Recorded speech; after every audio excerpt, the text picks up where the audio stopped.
में स्वपरागण और परपरागण क्या होता है इसके बारे में इस चित्र के माध्यम से समझते हैं।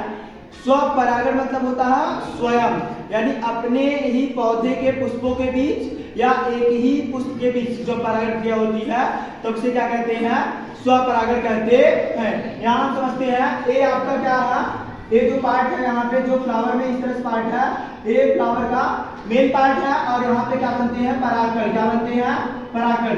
अब यह परागकण जो है यहाँ से निकलकर इसी फ्लावर के वर्तिकाग्र पर जा रहा है।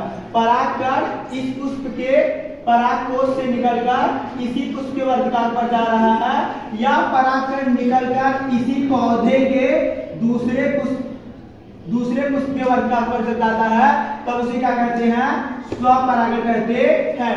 अर्थात आप इस बात को समझने का प्रयास करिए कि स्वपरागण एक ही पौधे में एक ही पुष्पों के बीच या एक ही पौधे के दो पुष्पों के बीच जब परागण क्रिया होती है तब उसे क्या कहते हैं, स्वपरागण कहते हैं। हम उम्मीद करते हैं आपको स्वपरागण समझ में आ गया होगा।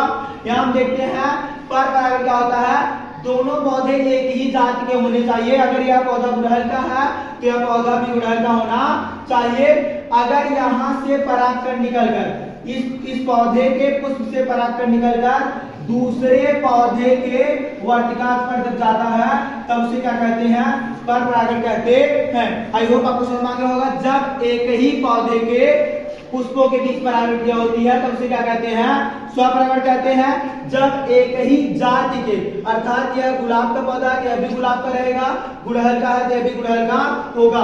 अगर दो अलग अलग पौधे हैं और एक ही जाति के हैं, यहाँ से परागकण निकलकर दूसरे पौधे के पुष्प पर जा रहा है तब उसे कहते हैं, परपरागण कहते हैं। Thanks for watching this.